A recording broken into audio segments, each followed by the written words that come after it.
किया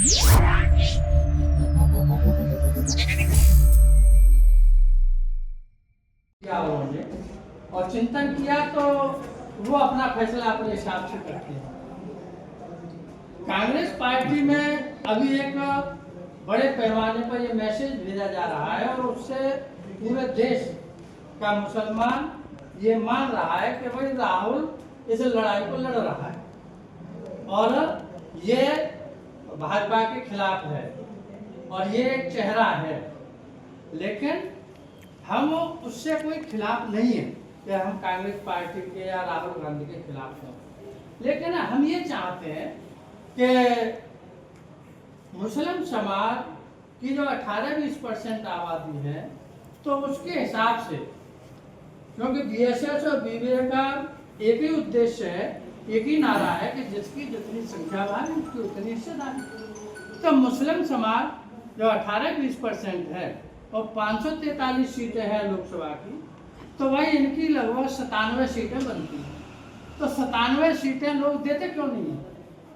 मुस्लिम समाज के सामने आज पूरे देश में एक ऐसा माहौल बना दिया गया है कि मुस्लिम समाज केवल अपनी सुरक्षा की बात कर रहा है कि हम अपना जो सरकार से न कोई सब्सिडी मांग रहे हैं न कोई नौकरी मांग रहे हैं, हम अपना जो कारोबार कर रहे हैं हमारा वो सही सलामत चलता रहे, और हम कहीं किसी कारोबारी काम से या किसी काम से बाहर गए तो हम घर लौट कर सुरक्षित आए।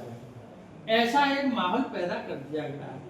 तो उसके बचाव में मुस्लिम समाज पूरा इकट्ठा होकर के कभी कांग्रेस इंडी गठबंधन को वोट दे रहा है, उत्तर प्रदेश समाजवादी पार्टी को वोट दे रहा है।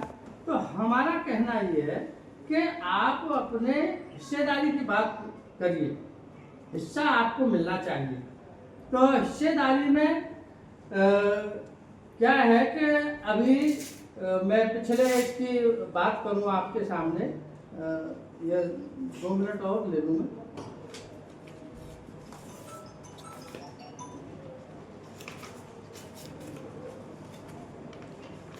कांग्रेस पार्टी ने 2024 के लोकसभा चुनाव में आंध्र प्रदेश में सिर्फ 25 में से 2 सीटें थी, आसाम में 14 में से 2 सीटें थी, बिहार में 40 में से 2 सीटें थी, कर्नाटक में 28 में से 1 सीट थी, केरल में 20 में से 1 सीट थी, उड़ीसा में 21 में से 1 थी, तेलंगाना में 17 में से 1 थी, पश्चिम बंगाल में 42 में से 6 थी, उत्तर प्रदेश में 80 में से 2 सीटें थी। तो ये 543 में जो 97 आपको मिलनी चाहिए, टोटल 20 सीट आपको मिली। तो 20 सीट के ऊपर हम कांग्रेस को या इंडी गठबंधन को वोट दें तो मैं इसे ऐसा नहीं समझता ये कोई समझदारी की बात है। हम हिस्सेदारी की बात करें, और जो समाजवादी पार्टी है वो आंध्र प्रदेश में 25 में से वो 1 सीट 2 सीट पर लड़े थे तो 1 सीट दी थी, और उत्तर प्रदेश में 80 में से 63 सीटें उनके पास थी, उसमें से 4 सीटें, यानी 105 सीटों में से 19 सीटें मुस्लिम समाज की बनती हैं, उसमें से सिर्फ 5 सीटें दी। तो हम चाहते हैं कि भाई एससी को, एसटी को, ओबीसी को और माइनॉरिटी को, इनको अपनी जनसंख्या के अनुपात में हिस्सेदारी मिलनी चाहिए और हमें हिस्सेदारी के लिए लड़ाई लड़नी चाहिए।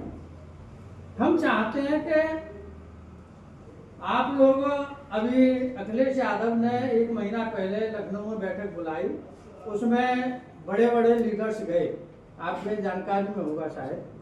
तो अखिलेश ने ये कहा कि भाई आप हमसे टिकट की बात मत करना। अरे भाई टिकट की बात न करें तो काय की बात करें? वो भाजपा का डर दिखा करके, कांग्रेस भी भाजपा का भय दिखा कर ये इसे हटाना है तो हमें वोट करिए। तो हम चाहते हैं कि इससे बाहर निकलें मुस्लिम समाज के लोग और अपने हिस्से की बात करें।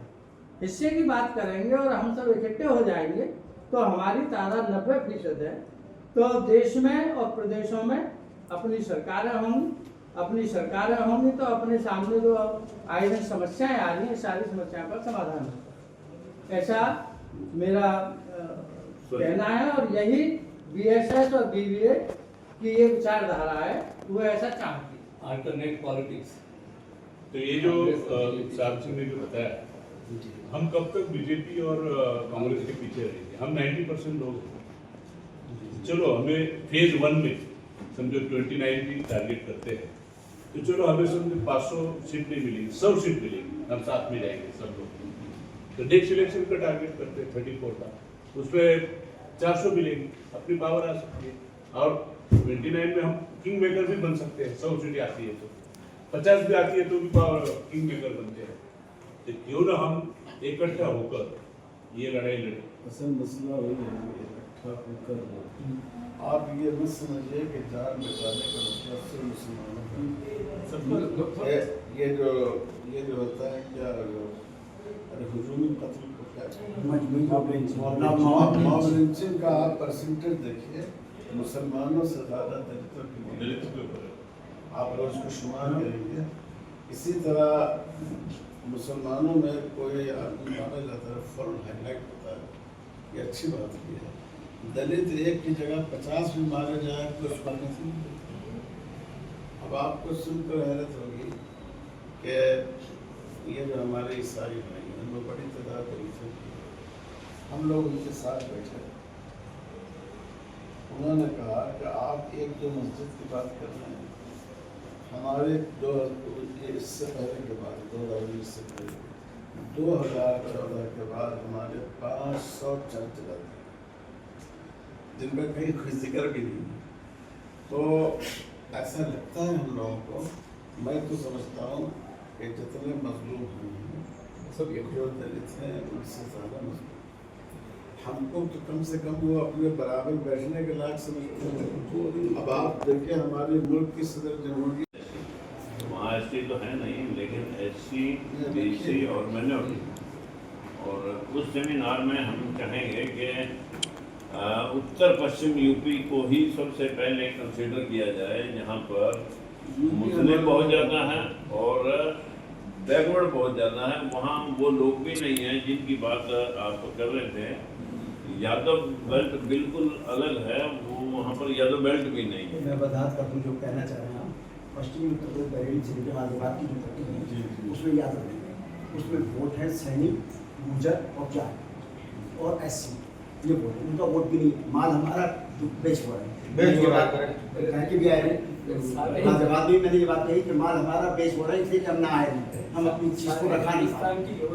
और ब्यूटीफुल सीटें हैं जहाँ कोई आता, लेकिन सामान्य टिकट लोग इसलिए लेते हैं क्योंकि वोट मिल जाए, हम उस वोट की रखवाली नहीं कर पा रहे हैं, हमारे पास हम इस कमी को डर के ना कब तक वोट करेंगे, बीजेपी को डर के कांग्रेस को कब तक, जो बड़ी ताकतें हैं वो हमेशा तोड़ती चली आएंगी। अब तो इजाज़त लेंगे हम।